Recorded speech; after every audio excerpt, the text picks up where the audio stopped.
আমার অনলাইন ক্লাসে প্রত্যেককেই স্বাগত জানাচ্ছি। আশা করি তোমরা প্রত্যেকেই ভালো আছো, ভালো করে পড়াশোনা করছো। তোমাদের প্রথমেই বলি, তোমরা অবশ্যই আমার চ্যানেলটিকে সাবস্ক্রাইব করবে। আজকে তোমাদের যে গল্পটি আমি পড়াবো সেই গল্পটির নাম দি প্রাইস অফ ব্যানানাস। গল্পের লেখক মুল্ক রাজ আনন্দ। গল্পের লেখক হচ্ছেন মুল্ক রাজ আনন্দ। দেখো, আমি বোর্ডে লিখেছি, এখানে গল্পের নামটা লিখে দিয়েছি, the price of bananas, Mulk Raj Anand. ইনার জন্ম 1905 সালে এবং মৃত্যু 2004 সালে। এবার আমি লেখকের সম্বন্ধে কিছু বলছি, তোমরা ভালো করে মন দিয়ে শুনবে। দেখো, মুল্ক রাজ আনন্দ হচ্ছেন ভারতীয় ইংরেজি লেখক। উনি হচ্ছেন ভারতীয় ইংরেজি লেখক। উনার জন্ম 1905 সালে এবং মৃত্যু 2004 সালে, মনে রাখবে কিন্তু। ইনাকে ভারতের চার্লস ডিকেন বলা হয়। তোমরা কিন্তু মনে রাখবে, ভারতের চার্লস ডিকেন বলা হয় মুল্ক রাজ আনন্দকে। তার মানে চার্লস ডিকেন অফ ইন্ডিয়া। ইনাকে তাহলে কি বলা হয়? ইনাকে ভারতের চার্লস ডিকেন বলা হয়। এটা হচ্ছে ফার্স্ট পয়েন্ট। সেকেন্ড পয়েন্ট, আর একটা মনে রাখার একটা খুবই গুরুত্বপূর্ণ একটা পয়েন্ট বলছি, তোমরা অবশ্যই মনে রাখবে। উনি উনার আত্মজীবনী যে গ্রন্থ, আত্মজীবনীমূলক যে গ্রন্থ, উনি যে উনার অটোবায়োগ্রাফি লিখেছিলেন, এই অটোবায়োগ্রাফিটি উনি 7টি ভলিউমে লিখেছিলেন। এটা মনে রাখবে, উনার অটোবায়োগ্রাফিটি উনি 7টি ভলিউমে লিখেছিলেন। এটা কিন্তু অবশ্যই মনে রাখবে। আচ্ছা, উনি ইংল্যান্ডে গিয়েছিলেন 1924 সালে ফিলোসফি নিয়ে পড়ার জন্য। 1932 সালে উনি ইংল্যান্ড থেকে আবার দেশে ফিরে এসেছিলেন। উনি 1952 সালে, in 1952 সালে উনি ইন্টারন্যাশনাল পিস প্রাইজ পেয়েছিলেন। ইন্টারন্যাশনাল পিস প্রাইজ পেয়েছিলেন 1952 সালে। তারপরে আরেকটা কথা বলি, 1966 থেকে 71 সাল পর্যন্ত, 1966 সাল থেকে 71 সাল পর্যন্ত উনি ললিত কলা একাডেমির প্রেসিডেন্ট ছিলেন। ললিত কলা একাডেমির প্রেসিডেন্ট পদটি উনি অলংকৃত করেছিলেন 1966 সাল থেকে 1971 সাল পর্যন্ত। 1972 সালে, in 1972 উনি সাহিত্য একাডেমি পুরস্কার পেয়েছিলেন। সাহিত্য একাডেমি পেয়েছিলেন 1972 সালে। কিসের জন্য? ওনার বিখ্যাত একটি নোবেল রয়েছে, যে নোবেলটির নাম মর্নিং ফেস, যেটি প্রকাশিত হয়েছিল 1970 সালে। আমি আবার বলি, ওনার বিখ্যাত উপন্যাস মর্নিং ফেস, যেটি প্রকাশিত হয়েছিল in 1970 সালে। আর এই বিখ্যাত উপন্যাসটির জন্য উনি সাহিত্য একাডেমি পুরস্কারটি পেয়েছিলেন। তোমরা কিন্তু এই পয়েন্টটা মনে রাখবে। You must remember this point. I think it is most important for you. আচ্ছা, ওনার বিখ্যাত কয়েকটা আমি নোবেলের নাম বলি, তোমরা অবশ্যই মনে রাখবে। একটি হচ্ছে seven summer in 1951, untouchable in 1935, এগুলো প্রকাশিত হওয়ার ডেট। সেভেন সামার প্রকাশিত হয়েছিল 1951 সালে। আনটাচেবল, এই বিখ্যাত নোবেল, এই বিখ্যাত উপন্যাসটি প্রকাশিত হয়েছিল 1935 সালে। দি গোল্ডেন ব্রেথ, এই বিখ্যাত উপন্যাসটি প্রকাশিত হয়েছিল। তো ইনার যে বিখ্যাত উপন্যাসগুলোর মধ্যে 3টি উপন্যাস খুবই বিখ্যাত। আমি নামগুলো আবার বলে দিচ্ছি, সেভেন সামার, আনটাচেবল এবং দি গোল্ডেন ব্রেথ। এবার আশা করি তোমরা প্রত্যেকেই মুল্ক রাজ আনন্দ কি ধরনের লেখক, আশা করি প্রত্যেকেই তোমরা বুঝতে পেরেছ।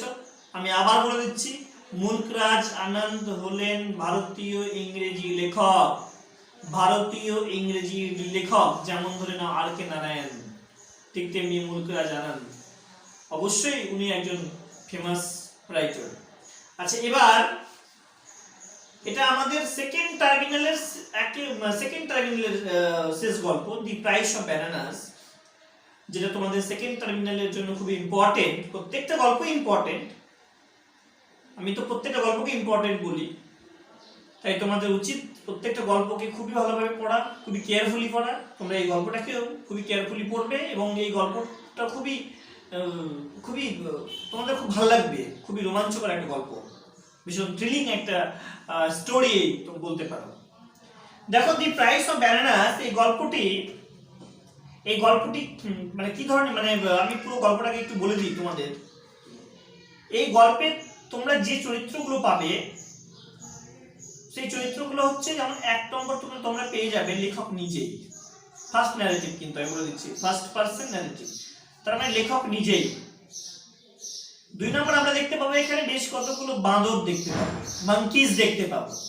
3 নম্বর হচ্ছে এখানে আমরা একটা পিএস পার্সনকে দেখতে পাবো, এই গল্পে একটি বিজনেসম্যানকে দেখতে পাবো, একটি ভেন্ডারকে দেখতে পাবো, আরো অন্যান্য যাত্রীদের কথা হয়তো কিছু দেওয়া নেই, তো নামগুলো হয়তো অন্যান্য যাত্রী, এই কথাটা হয়তো আমরা পাবো। তো যাই হোক, এখানে কি হচ্ছে দেখো, এখানে লেখক যাত্রা শুরু করেছে। উনি পথে ছিলেন, কোন পথে ছিলেন? উনি ফৈজাবাদ থেকে লখনউ যাচ্ছিলেন আর কি। তো ফৈজাবাদ রেলওয়ে স্টেশনে উনি ট্রেন ধরার জন্য উনি ফৈজাবাদ রেলওয়ে স্টেশনে এসে পৌঁছেছেন।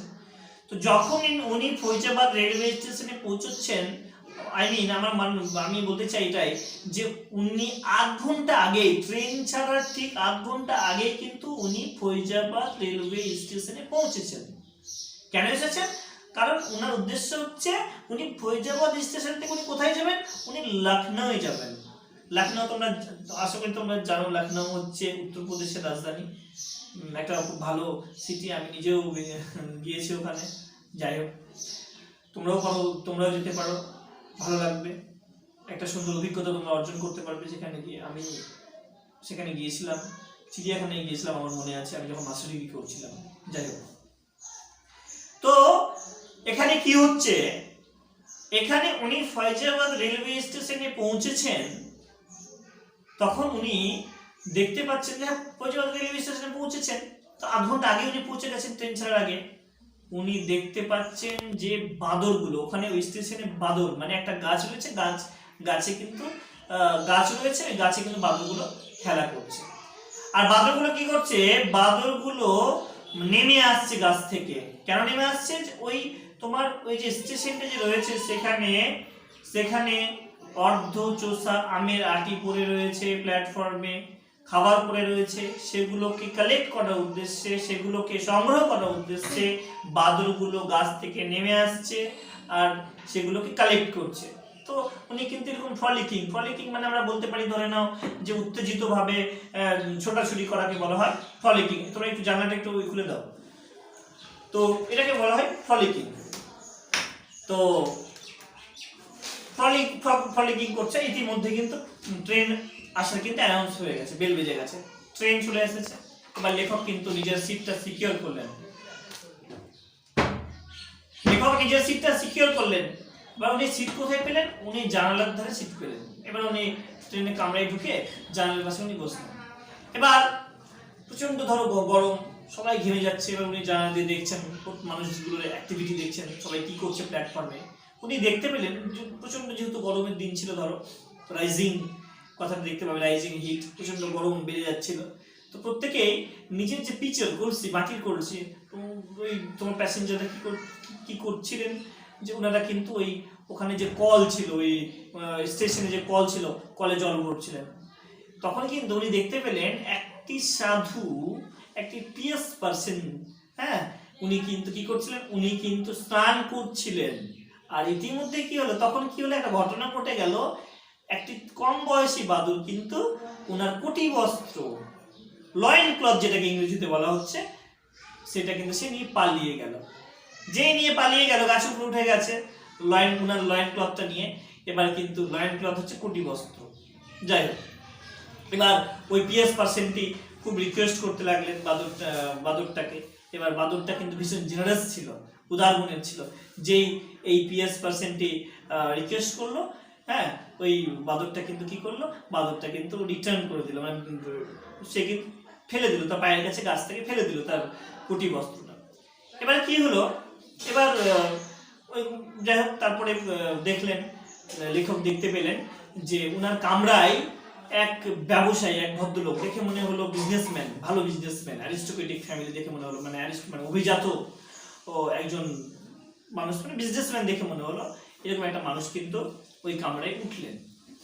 এবার কি হচ্ছে, কামরায় উঠলেন, এবার তো পরনে কি ছিল, মুসলিমের ধুতি ছিল, মুসলিমের ধুতি পরেছিলেন। মুসলিম ধুতি সাধারণত কারা পরতেন সেই যুগে, যারা খুবই ধরো অ্যারিস্টোক্রেটিক ফ্যামিলিতে বিলং করতেন, অভিজাত পরিবারে যারা বিলং করতেন, কেবলমাত্র ওই সমস্ত ব্যক্তিরাই কিন্তু ওই ধরনের বস্ত্র পরতেন।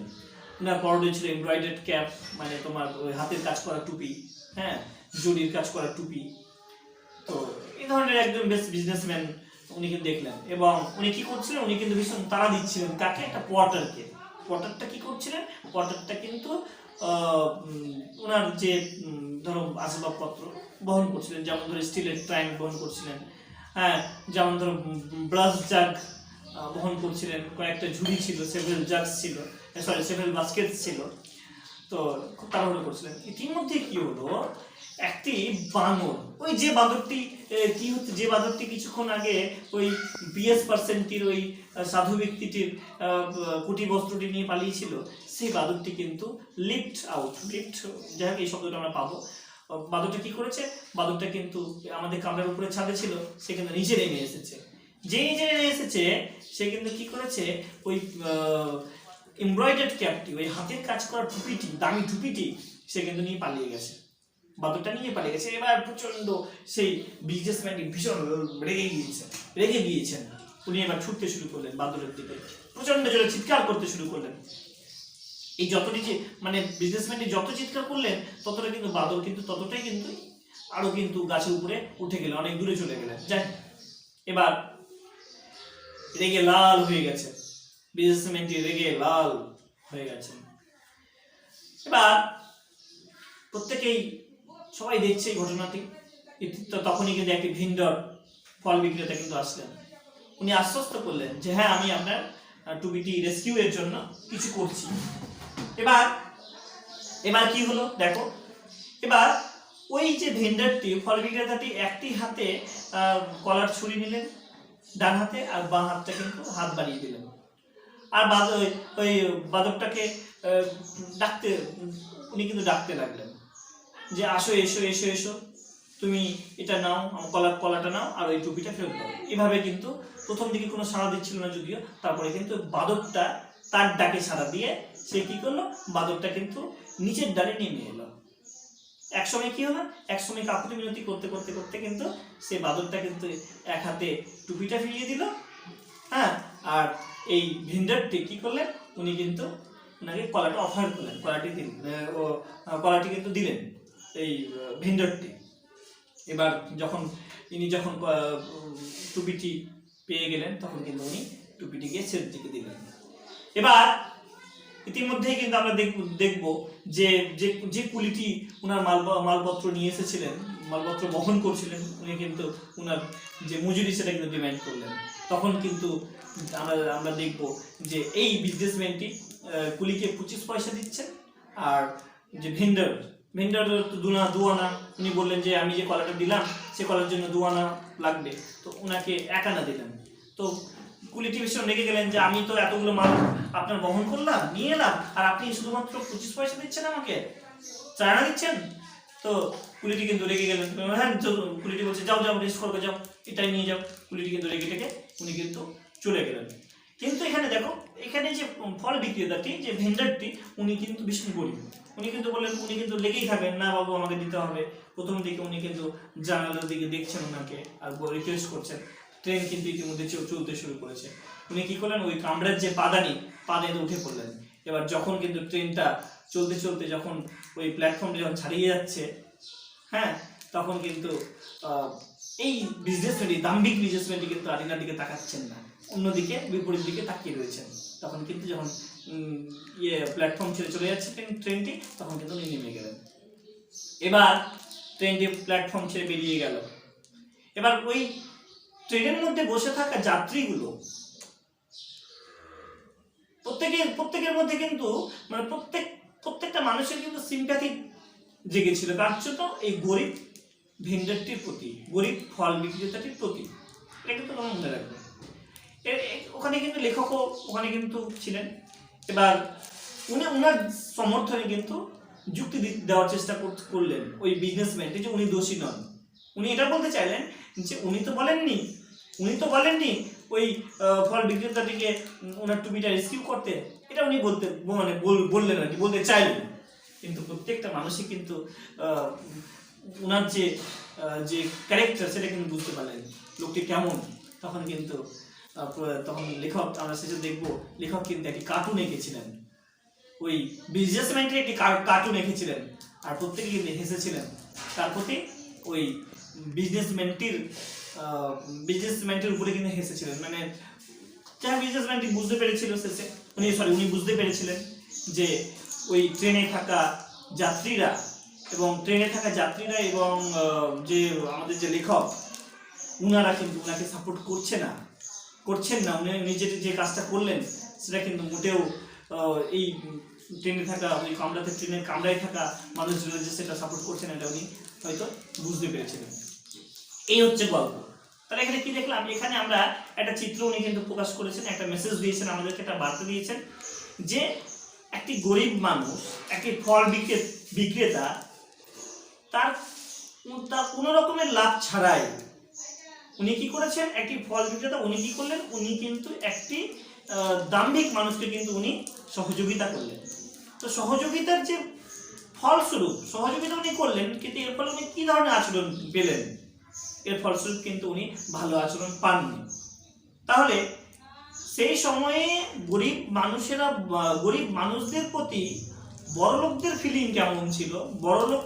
বড়লোক মানুষগুলো বা বড়লোক মানুষগুলো গরিব মানুষদের কি চোখে দেখতেন এবং কেমন ফিলিং ছিল সেটা কিন্তু উনি প্রকাশ করেছেন এই গল্পাংশের মধ্য দিয়ে। আশা করি তোমরা বুঝতে পেরেছো। আমি তাহলে এই গল্পের থাকা চরিত্রগুলো আমরা বুঝে নিয়েছি। এবার আমি পড়াতে শুরু করছি। দেখো,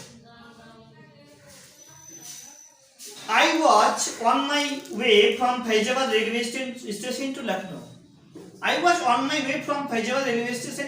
আমি ফৈজাবাদ থেকে লখনউ যাওয়ার পথে ছিলাম।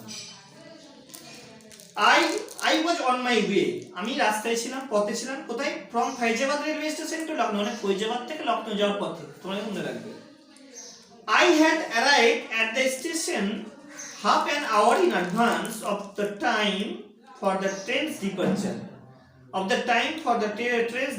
I had arrived, আমি পৌঁছেছিলাম at the স্টেশনে, মানে ফৈজাবাদ স্টেশনে আমি পৌঁছেছিলাম, মানে লেখক পৌঁছেছিলেন half an hour in advance, মানে আধ ঘন্টা আগেই উনি পৌঁছেছিলেন of the time of the train's departure, train ছাড়ার আধ ঘন্টা আগেই কিন্তু লেখক পৌঁছে গিয়েছিলেন ফৈজাবাদ রেলওয়ে স্টেশনে। তার উনি ফৈজাবাদ রেলওয়ে স্টেশনে কেন গিয়েছিলেন? কারণ উনি ফৈজাবাদ রেলওয়ে স্টেশনে গিয়ে একটা ট্রেন ধরতেন, ট্রেন ধরে উনি কোথায় যেতেন? উনি লখনউ যেতেন। হ্যাঁ, আর এই উদ্দেশ্যটাকে পূরণ করার জন্য কিন্তু উনি ফৈজাবাদে গিয়েছিলেন। I sat on a bench watching the monkeys frolicking on the tree and on the open platform. উনি বলছেন I sat on bench watching the monkeys frolicking. আমি একটি বেঞ্চে বসে কি দেখছিলাম? আমি একটি বেঞ্চে বসে বাঁদরের উৎপাত লক্ষ্য করছিলাম। ফ্রলিকিং মানে উত্তেজিত হয়ে ছোটাছুটি করা। On the tree and on the open platform, frolicking on the tree, বাদরগুলো কোথায় ছোটাছুটি করছিল? গাছের উপরে। and on the open platform, এবং খোলা প্ল্যাটফর্মে ছোটাছুটি করছিল। The monkeys descended now and then to collect half-sucked mango stones and the remainder of food from the platform. মাঙ্কিগুলো কি করছিল? বাদরগুলো descended, নেমে আসছিল, now and then to collect half-sucked mango. তারা কি করছিল? তারা সংগ্রহ করছিল half-sucked mango stone, মানে অর্ধচোষা আমের আটিগুলো তারা কালেক্ট করছিল, তারা সংগ্রহ করছিল। ওই আধচোষা আমের আটিগুলো কোথায় পড়েছিল? প্ল্যাটফর্মে, খোলা প্ল্যাটফর্মে পড়েছিল। and the remainders of food from the platform, এবং প্ল্যাটফর্মে পড়ে থাকা খাবারের অবশিষ্টাংশ, মানে যে সমস্ত খাবারগুলো পড়েছিল তারা কিন্তু সেগুলো কিন্তু তারা কিন্তু সংগ্রহ করছিল। আমি আবার বলে দিচ্ছি, বাদরগুলো ছুটোছুটি করছিল তো গাছে, এবং তারা কিন্তু নেমে আসছিল। কেন নেমে আসছিল? কারণ প্ল্যাটফর্মে পড়ে থাকা আধচোষা আমের আটি এবং খাবারের টুকরোগুলো, যে খাবারগুলো পড়ে রয়েছিল ওই প্ল্যাটফর্মে, সেগুলো কিন্তু তারা কি করছিল, সেগুলো কিন্তু তারা সংগ্রহ করছিল।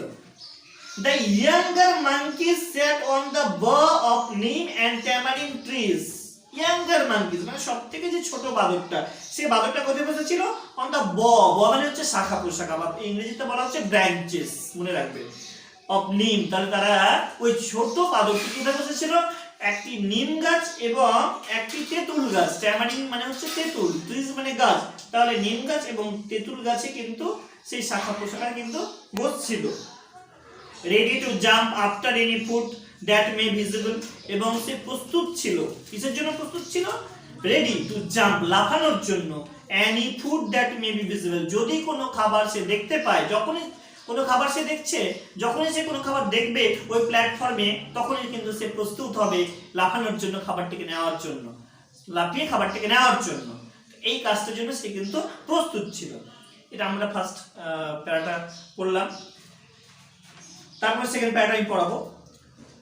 Just then the train was announced by the ringing of the station bell. তখনই কি হলো? তখনই কিন্তু train was announced by the ringing, the train was announced by the ringing of the station bell. স্টেশনে কিন্তু ঘন্টা পড়ে গেল ট্রেনটি আসা। I concentrated on securing a seat for myself in the train. এবার আমি মনোযোগ দিলাম আমার সিটটাকে নিশ্চিত করতে, মানে উনি সিটটা খুঁজতে লাগলেন আর কি, কে? লেখক নিজেই কিন্তু।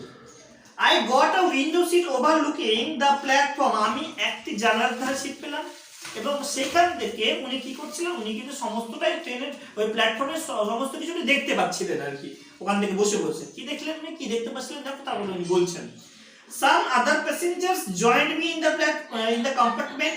Some other passengers joined me in the compartment. ওই কামরাতে আরো অন্যান্য কিছু প্যাসেঞ্জার আসলেন, যোগদান করলেন ওনার সাথে, মানে প্রবেশ করলেন। We were all sweating from the rising heat of the summer. We were all sweating. আমরা প্রচন্ড ঘামছিলাম। কেন ঘামছিলাম? তখন গ্রীষ্মের যে তাপমাত্রাটা বাড়ছিল তখন, ওই জন্য আমরা কিন্তু ঘামছিলাম। Several passengers were busy filling up their small earthen pitcher from the water pump. আর ওই যে ওয়াটার পাম্পটা ছিল, তো অনেক কিছু প্যাসেঞ্জার, কিছু যাত্রী ব্যস্ত ছিলেন। কেন ব্যস্ত ছিলেন? তাদের কলসি ওনারা কি করছিলেন? ওনারা কিন্তু ভরছিলেন, জল ভরছিলেন কল থেকে। I was struck মানে এখানে হচ্ছে তোমার হতভম্ব হওয়া, হ্যাঁ, অবাক হয়ে যাওয়া। আমি অবাক হয়েছিলাম by the genius of a monkey in snatching away the loincloth of a pious person who was taking bath under the pump. তখন আমি অবাক হয়ে গেছিলাম একটা বিশেষ কারণের জন্য। কেন? যে একটি বাদরের যে তোমার মানে বুদ্ধি, এই বুদ্ধি দেখে কিন্তু আমি অবাক হয়ে গেছিলাম। বাদরটি কি করেছিল? বাদরটি ওই পাম্পের নিচে, ওই কলের নিচে একটি পিয়াস পারসন, একটি ধার্মিক লোক, একটি সাধু ব্যক্তি, একটি সাধু স্নান করছিলেন। হ্যাঁ, আমি আবার বলি, I was struck, আমি হতভম্ব হয়েছিলাম by the genius of a monkey in snatching away, যে ওই বাদরের বুদ্ধিতে আমি কিন্তু হতভম্ব হয়েছিলাম। কি করেছিল বাদরটি? in snatching away, বাদরটি ছিনিয়ে নিয়েছিল the loincloth of a pious person, ওই ধার্মিক লোকটির, ওই সাধু ব্যক্তিটির কোটি বস্ত্র কিন্তু বাদরটি ছিনিয়ে নিয়েছিল। Who was taking bath under the pump? ওই সাধুটি কি করছিলেন? উনি কিন্তু কলের নিচে স্নান করছিলেন। যখন উনি কলের নিচে স্নান করছিলেন তখন কিন্তু ওই বাদরটি কি করলো? ওই বাদরটি ওনার কোটি বস্ত্রটা, ওনার লয়েল ক্লথটা কিন্তু উনি ছিনিয়ে নিয়ে গেলেন। A great deal of general amusement was caused by this incident. এই ঘটনায় কিন্তু প্রত্যেকেই কিন্তু সবাই কিন্তু আশ্চর্য হয়ে গিয়েছিল। The বেথার মানে যে স্নান করছে, যিনি স্নান করছেন ওই ব্যক্তিকে এখানে বেথার বলা হচ্ছে। Then requested the monkey to return his loincloth. তারপরে ওই ব্যক্তিটি উনি কি করলেন? উনি কিন্তু উনি কিন্তু রিকোয়েস্ট করতে লাগলেন ওনার লয়েন ক্লথটাকে ফিরে পাওয়ার জন্য। The monkey was generous. বাদরটি ভীষণ উদার ছিল। কেন উদার ছিল? উনি বলছেন, threw it down from the neem tree at the man's feet. ওই বাদরটি কি করলো? বাদরটি ওই নিম গাছ থেকে ওই সাধু ব্যক্তিটির, ওই সাধুটির লয়েন ক্লথ, কোটি বস্ত্রটি ছুঁড়ে ফেলে দিলেন উনার পায়ের কাছে। তার মানে উনি যখন রিকোয়েস্ট করলেন, ওই সাধুটি যখন রিকোয়েস্ট করলেন, উনি কিন্তু রেসপন্স দিচ্ছেন। কিভাবে রেসপন্স দিচ্ছেন? এইভাবে, যখন উনি রিকোয়েস্ট করলেন তখনই কিন্তু ওই উদার মনের বাদরটি, সে বাদরটি কি করলো? বাদরটি কিন্তু উনার যে লয়েন ক্লথ ছিল, যে কটি বস্ত্র ছিল, সেই কটি বস্ত্রটি উনার পায়ের কাছে ছুঁড়ে ফেলে দিলেন। আজকে এই অবধি পড়ালাম। প্রত্যেকেই ভালো থাকবে, আর অবশ্যই আমার চ্যানেলটিকে সাবস্ক্রাইব করবে। তোমরা প্রত্যেকেই ভালো থাকো, ভালো করে পড়ো। পরের ক্লাসে আমি যে অবশিষ্ট যে অংশটি থাকলো, যে পরবর্তী যে পার্ট থাকলো, সেটা আমি আলোচনা করব।